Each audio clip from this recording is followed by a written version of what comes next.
The journey to wealth is a long walk, and some people may walk quicker than others. But what good is sprinting to the finish line if you pass out when you cross it? This is Walk to Wealth with your host, John Mendez.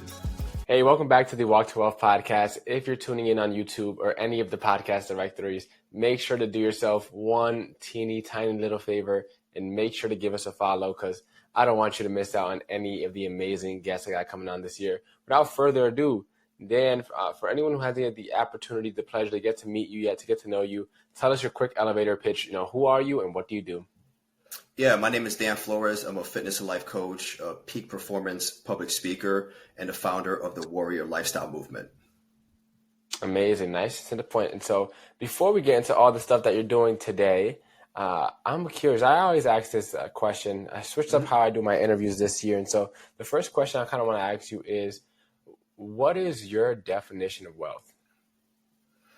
Yeah, that's a very, very good question. My definition of wealth goes beyond money, right? We're talking about money, time, resources, relationships. So my definition of wealth is very similar to my definition of success, being able to master all areas in your life to the highest degree. And I think that's really where true wealth comes in.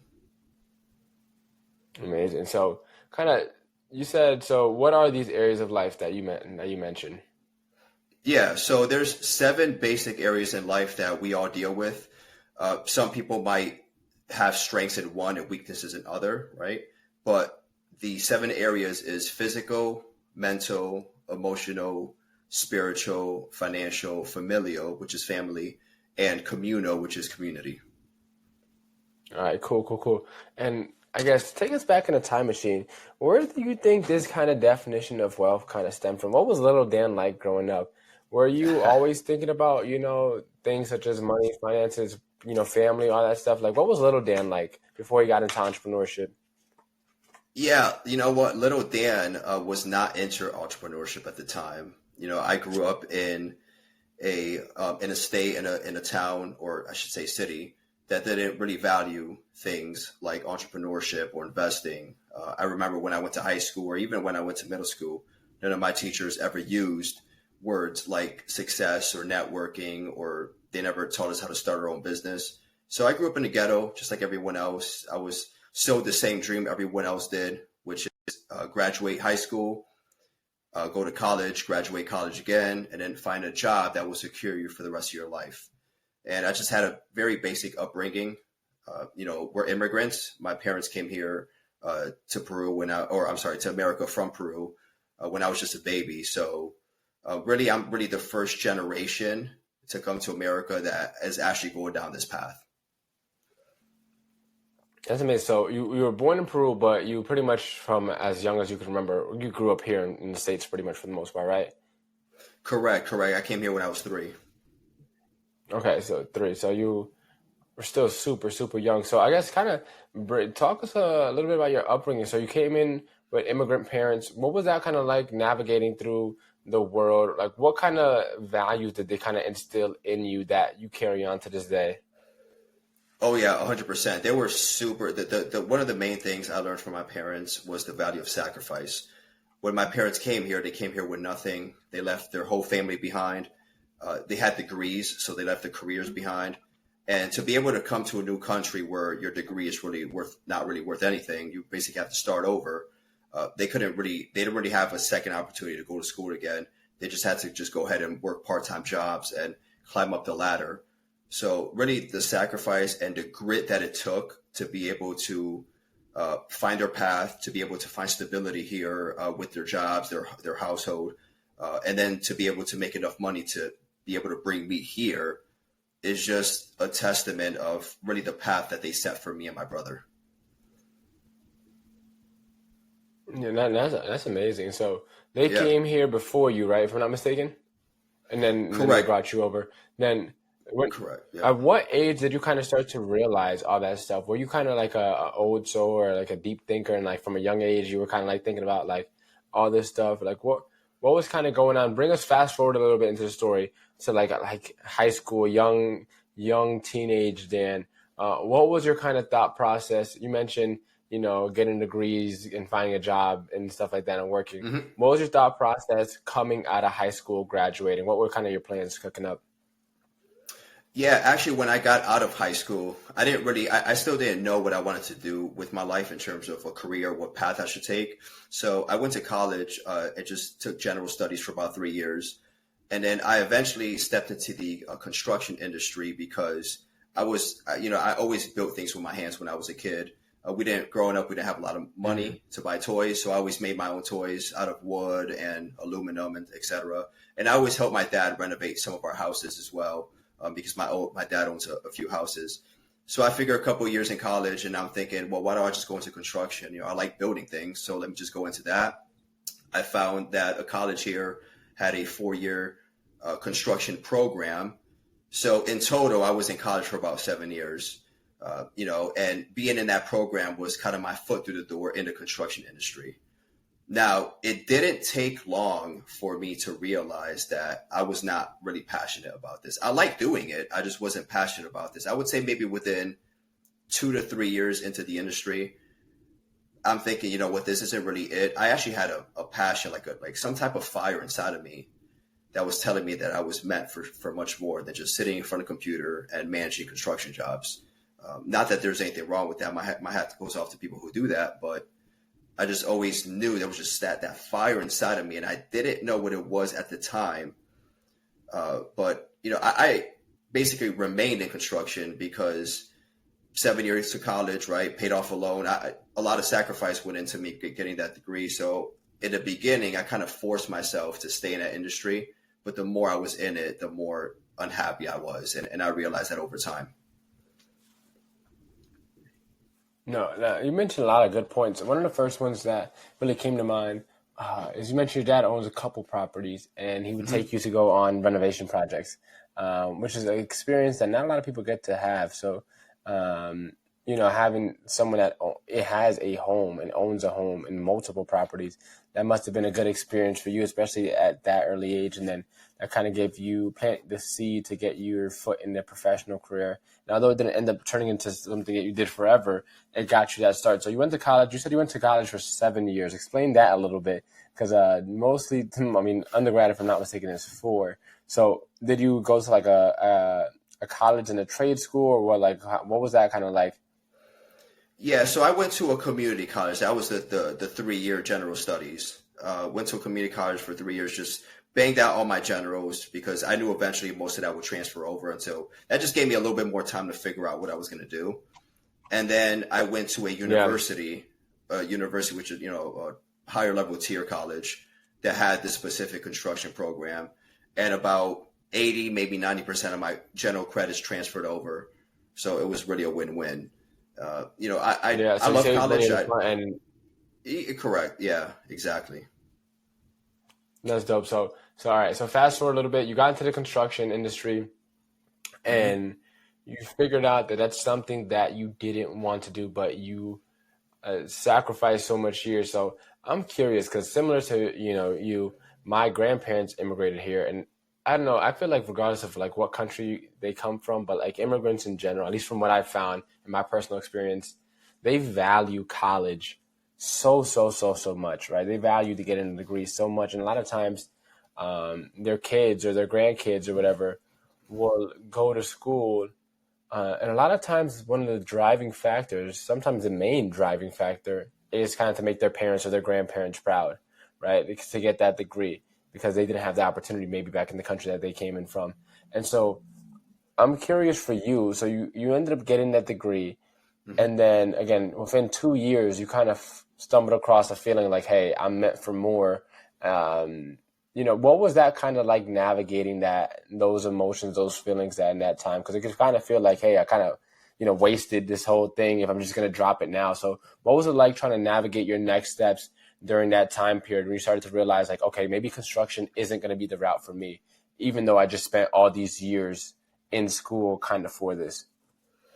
Right. My first go-to thought was, let me deal with it and see if I can learn to like it. Again, I made a lot of effort and sacrifice being put in this position. I didn't want to just throw it all away, but But I actually even changed construction companies thinking that that would be the solution. I changed different trades.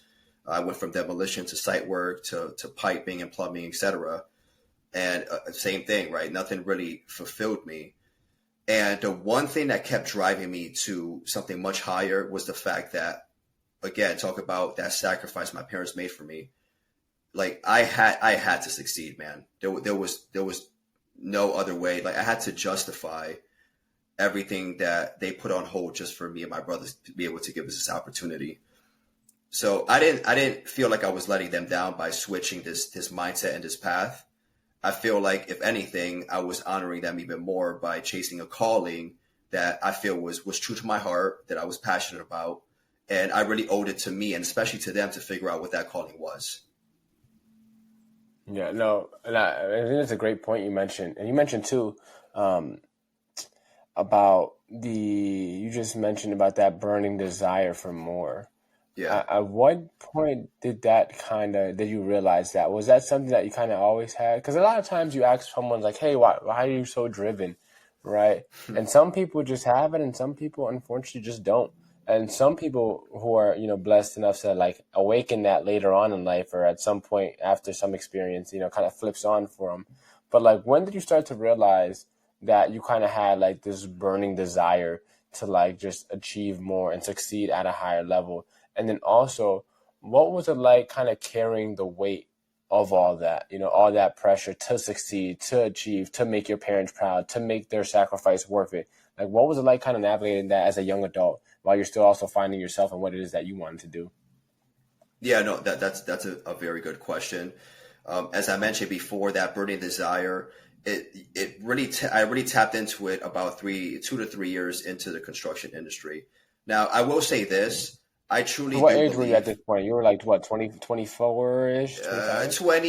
25-ish, maybe mid-20s. 25-ish, okay. Yeah. And I will say this. I truly do believe that just based off what my parents have done and my grandparents as well in their own right, there's a different story there. I really do believe that I was born to have what I call the X factor. All right. Every now and then you'll meet someone who's just unusual. They're just different. You may not understand what that difference is, but every now and then you meet someone that's just extraordinary. And I always felt like I was born with that, more like, genetics type of thing or generational. And like I said, I didn't really realize that until I felt that I was in the wrong path.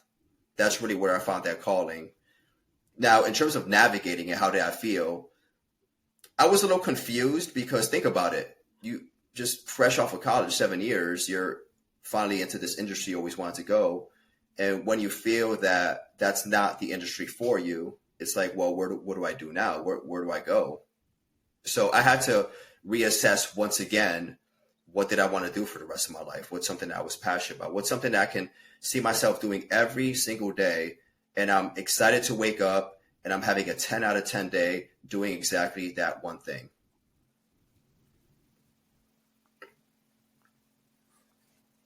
No, yeah. No, I'm tracking with you. You so around you said 2 or 3 years in the construction industry, you started bouncing around, and then you start having these thoughts. Um, Yeah.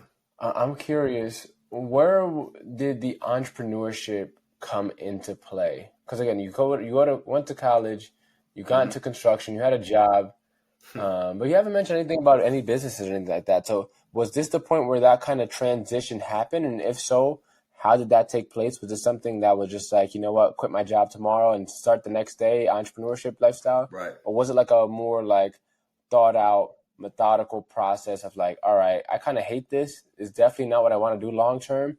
How can I come up with a, 2 week, 3 month, 6 month, 9 month, 1 year plan to get out of here? Like, what was that kind of process like? When did the entrepreneurship come into play? Because you still haven't mentioned anything about it yet. Yeah. So there was actually a huge period that what I call it was like a standstill moment where, let's say, for example, I was 25 when I started realizing on this. The entrepreneur side of things didn't come into about when I was about 29, maybe 30. So 4 years kind of still So about wondering like what I was 4 going to years do. of a self journey, pretty much like a self-discovery journey that you kind of went on. Self-discovery, trying to see if I can somehow like what I'm doing at the current time, and it just wasn't working. So yeah, it was a long period of uncertainty at the time. I had this calling, but I didn't know what it was or how to activate it or what to do with it. Now, in terms of when the entrepreneur side came in, my brother actually gave me my first entrepreneurial book for my birthday. I believe I was about 29 years old. And he gave me this book. It was actually the 10X Rule by Grant Cardone. It's the first entrepreneurial book I read. Every book I read before that was just in college. English books, history books, which I absolutely hated. So I was never really much of a reader because of all the books that I've had experience reading. And he gave me this book. And, I put it on my shelf. I didn't really take it seriously at first. I just thought it was just a book. And every now and then I would pass by the book by my shelf and I would look at it and I'll read that tomorrow. Did that for a couple weeks until I finally said, I passed by, maybe I should read that book real quick. My intention wasn't to read the whole book. My intention was just to read the first chapter, see what it was like, and that's about it. But one chapter turned into two chapters turned into three. And before you know it, not only did I consume that book, but it sparked something inside of me that allowed me to think a little bit differently. Because remember, back when I was in high school or even college, none of my teachers ever talked like, hey, think bigger, have bigger goals, have bigger dreams, start your own business, network, collaborate with people. No one ever spoke to me that way until I started reading this book. That's what got me into diving into that and thinking about bigger possibilities. So what I did was I actually ended up researching other books that I could read. And before you know it, I was just consuming books like crazy. I mean, I was reading a lot at that moment because I was just so excited. I was like, man, I was so intrigued by this world that I stepped into. Yeah, you're kind of like that epiphany moment. I had something similar. I shared this story on the podcast, and I probably shared it with you because we went to a couple speaker schools together. But reading Rich Dad, Poor Dad was kind of like that epiphany for me where like I realized like, oh, crap, there's so much more. Same thing to you, man. Like after reading all these books in high school and in college, right, I was like, you know what? Reading's kind of boring. I don't like all these Shakespearean books and all this other stuff. And again, if you do like them, more power to you. But like it wasn't my cup of tea. And it wasn't until I read that first book and it taught me about money. And I was like, you can read, you can learn. There's books out there that teach you how to make money. Now we're talking business. Now I can get behind this. And I kind of had a similar experience to you, where like after that I kind of just became like a cookie monster for entrepreneurship and personal development and personal finance information. Whatever I could get my hands on, was whether podcasts, YouTube video, books, you name it. I was trying to get my hands on it. I was trying to consume as much information as possible. And for anyone that's listening right now, the 10X Rule by Grant Cardone, pretty much if I'm not mistaken, correct me if I'm wrong, Dan, but pretty much the premise of it is just most people think too small when it comes to their goal, when it comes to their life, when it comes to their dreams, their aspirations. And Grant's kind of philosophy is 10X, right? 10X everything, right? Don't just grow a little bit, 10X it. Right. And so that's kind of like, if I'm not mistaken, that's the main premise of the book, right? Correct. Yeah. What I got out of it was very similar. The philosophy for me was just think bigger, whether that's your goal, whether that's your vision, whether that's the way you show up for your family. You want to think massive, because if you think too small, that's not going to wake you out of bed at 4 a.m, right? You need something massive to pull you out of bed and push you through those struggles and adversity you're going to face through this journey. No, 100%. Yeah. Speaking about that, random pivot, but definitely. What if one tool was all you need to start your business and make your first 6 or 7 figures? See, I was never entrepreneurial growing up. And after starting my first business, I spent the first 2.5 years completely lost. Nothing worked for me until I found Kajabi. See, if you offer coaching, courses, if you have a private community, if you want to start a podcast, a newsletter, a blog, if you have a membership community, Kajabi has you covered. They have everything you need to start, scale, and sustain your business all in one. So I want to offer you a free strategy session where we'll talk about your business, your goals, and how Kajabi can help you. All you have to do is use the link in the description, and as an extra bonus, I'll get you a free 30-day trial to test out Kajabi. Normally, they only offer 2 weeks, so hurry up, click the link in the description. With that being said, let's get right back into this episode. Applies. So for anyone listening, Dan and I ran a marathon last year. He did a lot better than I did. I almost died during that marathon. But unfortunately, I signed up for it again for 2025. So after this comes out, those of you listening, I will have run my second marathon successfully. Assuming I don't get injured. God willing, I stay safe the whole time. But assuming I don't get hurt during the race, I've completed my second marathon. And it's so funny because each year so far for the past two that I've done one, it's like I start off so hard, like so hot, like so driven to like, I'm about to kill this. I'm about to be the best like casual marathoner that ever existed, right? And then I get to like week 8, week 9, week 10, and it's like, you know what? I could really care less for all this stuff. And it's like, to your point, if you don't have a big enough goal, right, or a goal period as to why you're doing something, it's not going to get you out of bed to do it. And eventually, like for me, again, I could really care less about running. So like, I'm only running it this year just to like redeem my ego from last year after I got absolutely destroyed.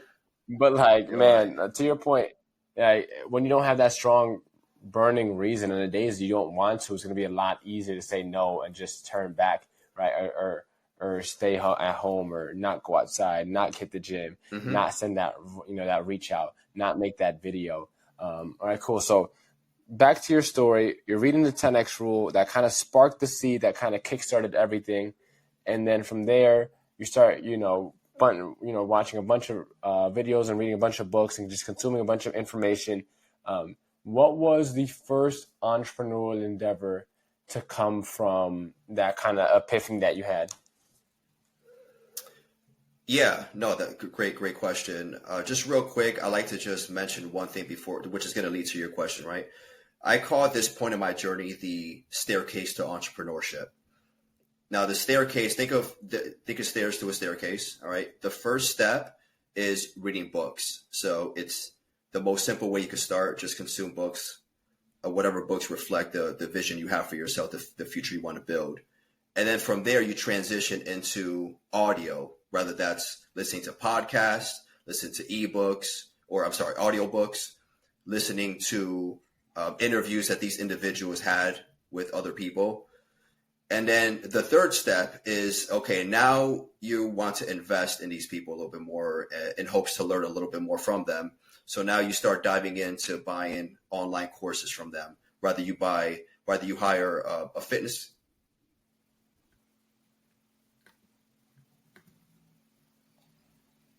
You with me, John? There we go. I lost you for a second. Gotcha. Listen, when you're recording this, we're currently at 21:50. There is a Wi-Fi issue. Make sure to edit this out. With that being said, Dan, just repeat the last thing you said, and we'll act as if this never happened, and it'll get edited out in post-production. 100%. The third step is to start investing in these people a little bit more so they can teach you and provide more value to you. So now you start diving into online courses. So rather you hire a fitness coach, a nutrition coach to go ahead, get you the body you want, or you hire, you purchase a sales program or marketing course, whatever the case is. Now you start really educating yourself on a much higher level. That's the third step. The fourth and final step, which is my favorite, which ties into your question, is networking. So everything up to this point, you've done by yourself, probably in your room, just you and some books and some courses. But now with networking, you take everything you've learned in the past and you really implement it on a more personal level. So you start seeing these people that you've been studying in person, which hits a little bit differently. And I think you know what I'm talking about. You've been through, a lot of networking events as well.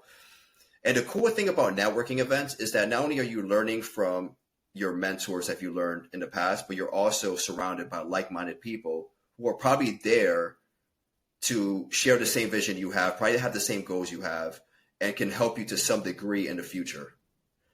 And that's really the next step where I pivoted into that entrepreneurship world, was connecting with people like you, right? Some of our friends like Brandon or Dylan or Guillory. The first person that I connected with that really made a difference was Brandon. I connected with Brandon at a Grant Cardone event. This was about maybe 3 years ago. It was a marketing event. and we just happened to be at the same place at the same time. And there was a good vibe from this guy. I didn't know what it was at the time, but I felt some good vibes from him. So we sat down, we chatted, introduced myself. He told me a little bit about him. I told him a little bit about me. And go figure, he was from Connecticut, just like me. And I was like, no kidding, dude. So we kept in touch. And then when we came back in state, he invited me to some of his events, and that flourished into other relationships and other collaborations that I would have in the future. Yeah, that's so dope. I didn't know. Yeah, I feel like I heard it, but I didn't know you met at a Grant Cardone event. That's cool. For anyone listening, right? The power of events. First of all, for anyone that doesn't know, the people he name drops, all of which except Dylan have been on the podcast. So if you look up Guillory, Brandon, there's a lot of people that we know in this. Me and Dan know in this like Connecticut entrepreneurship kind of circle, I guess you would kind of call it. That we kind of have going, and a lot of us connect and collaborate in a lot of different ways and stuff, and most of which have, at least a good handful of them, have been on the podcast before. But with that being said, you mentioned being in some of the, investing in these rooms and networking and stuff like that. One of the best things I did when I first got into entrepreneurship, because I don't know if you know, Dan, but my first thing was real estate. So I got my real estate license before I got into all this teaching stuff that I'm doing now. And I used to go to networking events left and right, like to the point where I was going to events almost once or twice a week. I felt like at one point, and then I started going to conferences and started traveling for events. And there's something about being in the right room that just kind of expedite the journey. No matter what industry you're in or whatever it is that you're working on, getting in these right rooms will connect you with people that you probably never thought you would ever have access to otherwise. Like I found one of the events I went to last year was so cool. I use a tool called Kajabi, Dan. It's kind of like Go High Level, like ClickFunnels, whatever. And each year, Kajabi has a conference. Now, this year they didn't have one, unfortunately, or else I would have went. But for the past 2 years, 2023 and 2024, I went, and both times I bought a VIP ticket. And like, people was like, oh, I could just do GA and get all the information. The information isn't why you go to these big events, right? You can learn that stuff in books. The reason you go to these events, and more importantly, upgrade to VIP or upgrade to the higher tiers, is for access, right? At my table alone, the round table I was sitting at one of those days, I think we had maybe 8 people. Of the 8, I think maybe 4 or 5 were millionaires, and on Kajabi, right? And so you'd really never know who you're sitting next to. But when you go to these rooms, you can kind of almost like very intentionally craft your circles and get around people who are like, you talk about being like-minded and stuff like that, who are on the same path, who are good people, and also have a very good business as well that you can learn from and take inspiration from. So I think my first event that I went to like a big event, was a 15,000 person conference. Wow. Which is still crazy to think about. That was back in Orlando in February of 2022. But that really just like set the bar so high and really just helped me shift my mindset. Because something about just being immersed in those events that really help break those false beliefs, those negative beliefs that you may have and that could be holding you back.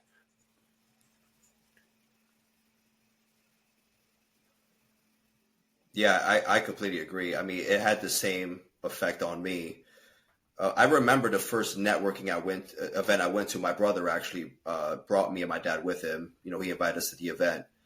And at the time, I was very green. I didn't know how networking worked. I didn't know what it meant. I just went to this event that my brother told me to go to. We had a great time. I remember Pitbull was one of the speakers. He actually performed as well. It was a Tony Robbins event. And it was great. It was fantastic, but I did not take advantage of those connections you were talking about because at the time, again, I didn't really know how this thing worked.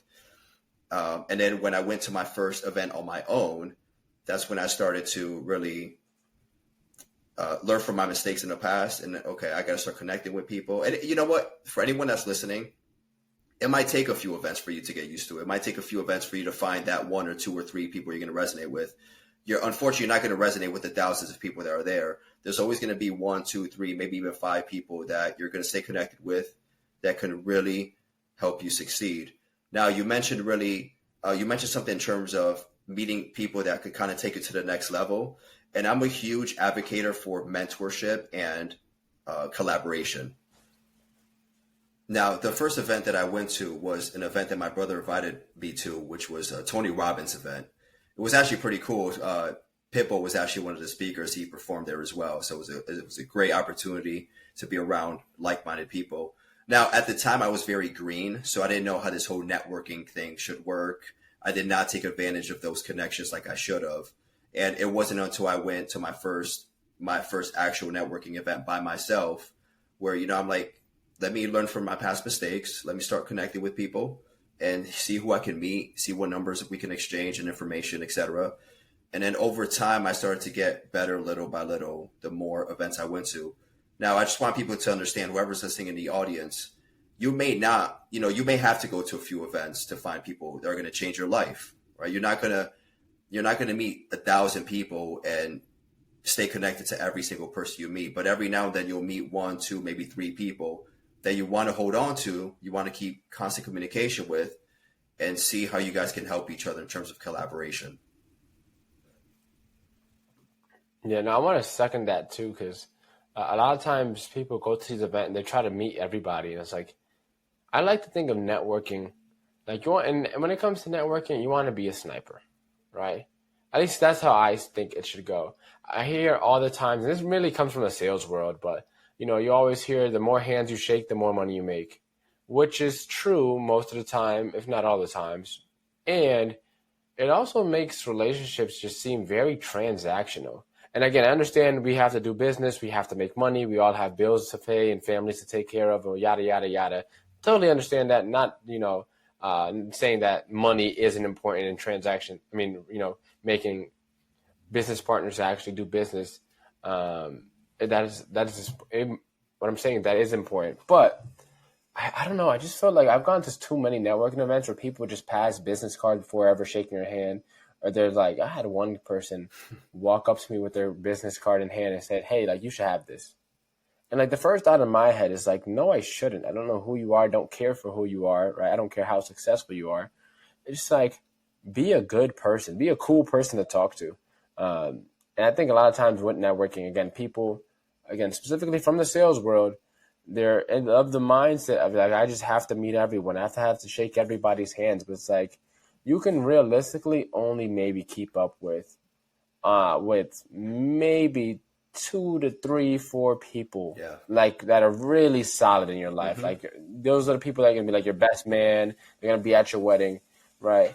And most of the time, most people already have those spots filled. Like I already have a couple of my boys that I grew up with that I know, so like that's already filled.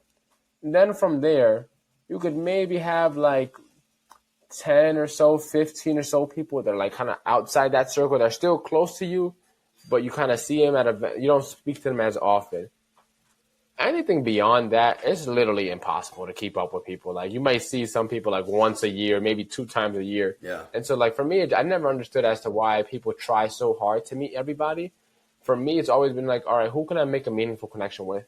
Who can I actually take with me on this journey? Because again, there's only so many spots that everyone has. And once you have families and then once kids get involved and, other responsibilities start coming up, then it's like, well, you can only keep up with but so many people. So I like to hear what you mentioned about, finding like 2 or 3 solid people that you really wanted to just build and nourish that connection and running with that. Because I agree with you 1,000%. And so take us through right now, right, from the journey so far, right? You talked about immigrating here, right? You talked about your parents' sacrifice and you seeing that growing up, getting into construction. Then you talked about you having that kind of epiphany. Fast forward some years, reading that 10X book that kind of sparked this entrepreneur path.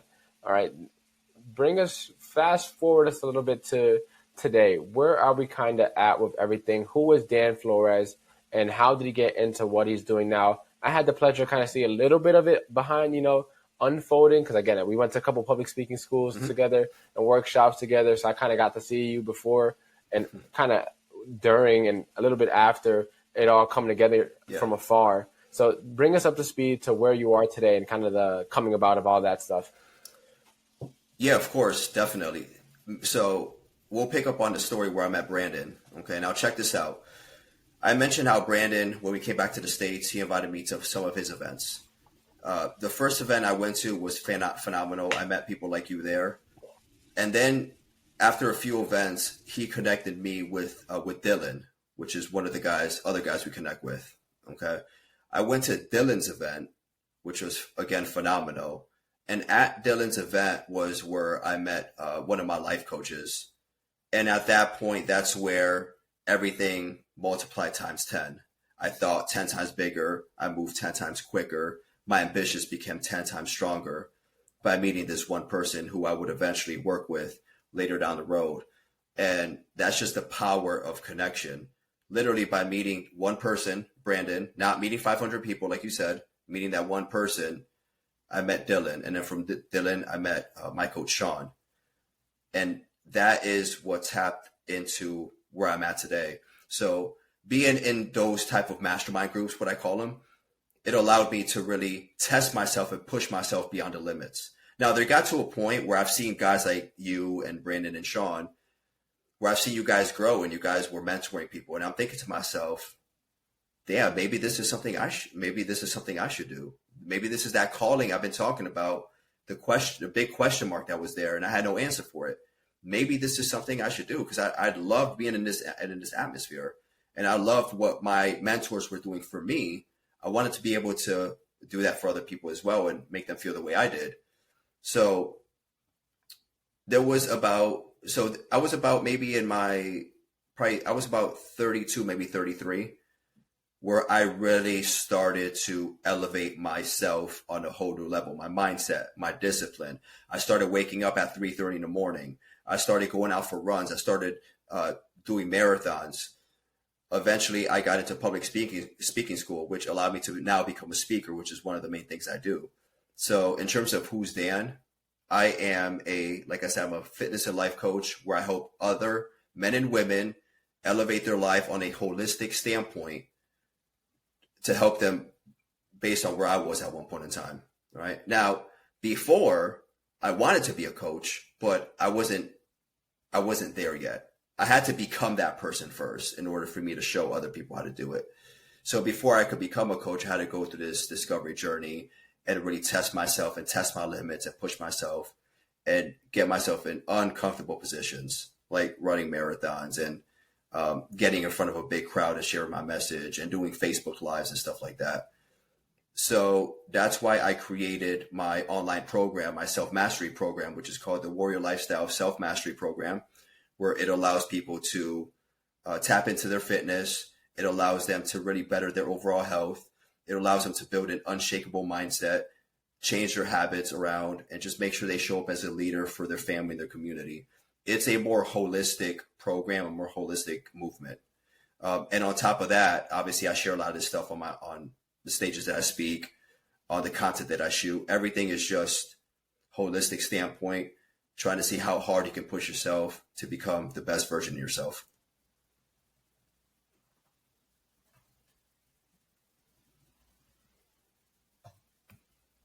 I think you're muted, John. There you go.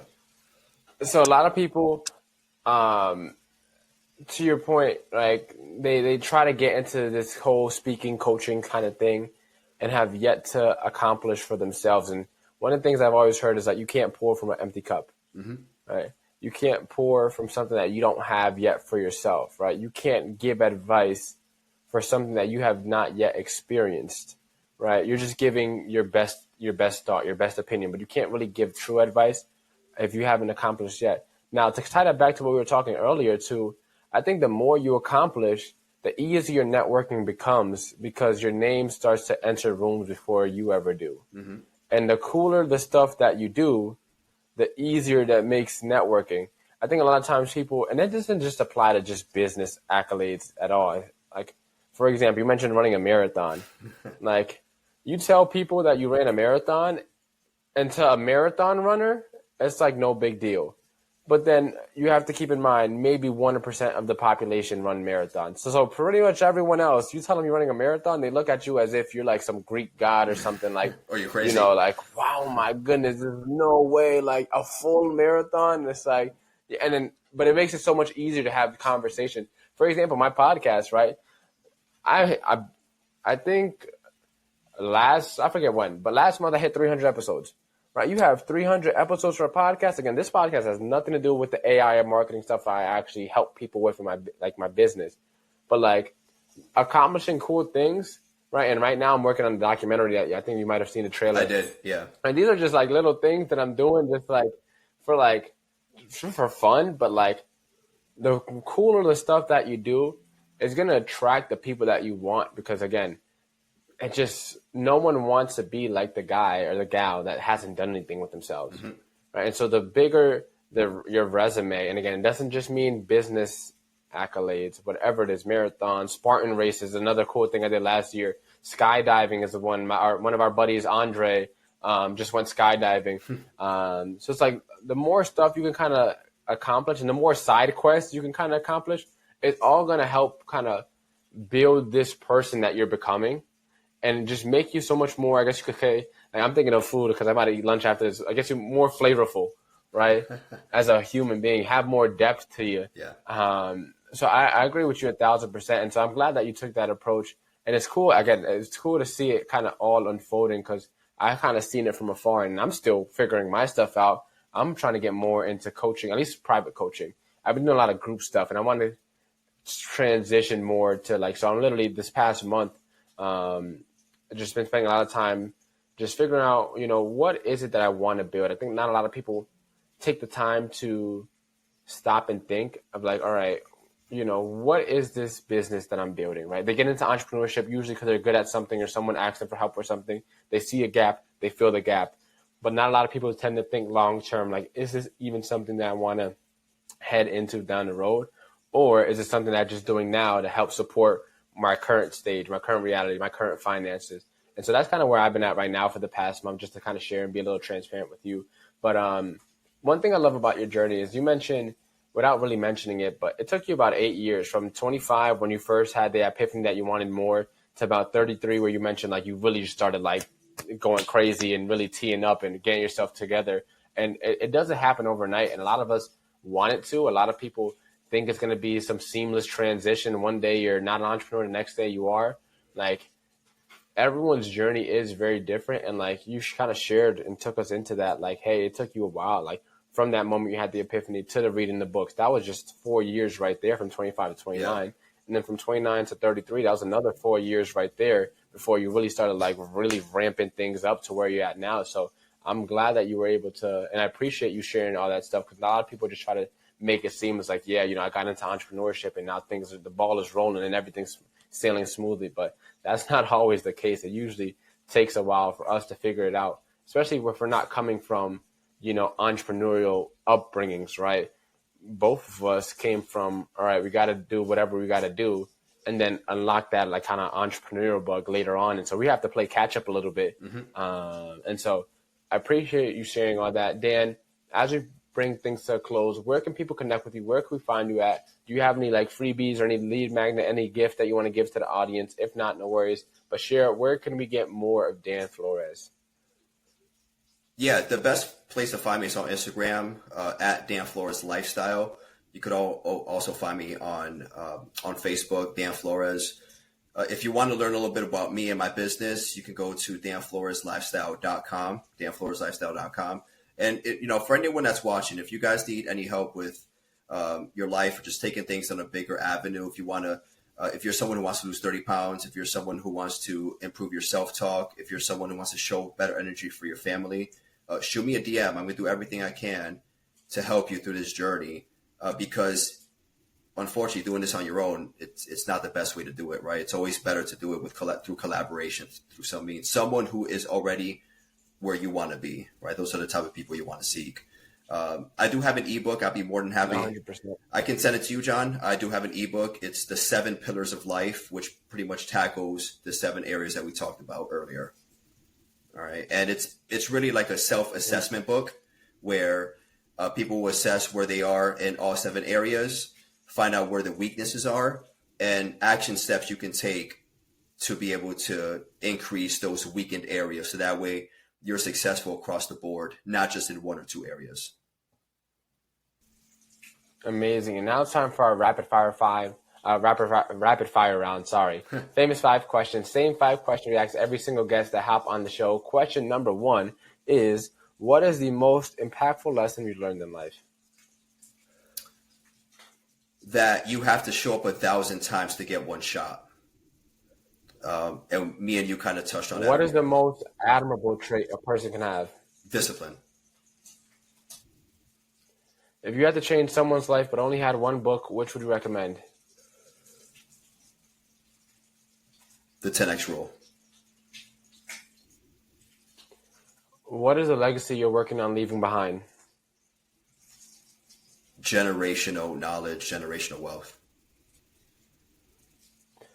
And for anyone that wants to embark on their walk to wealth today, what is the first step you recommend they take? Seek mentors fast. Mentors and collaborators, 100%. Amazing. Dan, that is all for our interview. Thank you so much for sharing your journey, your experience, your expertise with us today. And for those of you listening, thank you so much for tuning in. I appreciate you, and I'll see you on the next episode of the Walk to Wealth podcast. Thank you for tuning in to the Walk to Wealth podcast. There's an old African proverb that says, if you want to go fast, go alone. But if you want to go far, go together.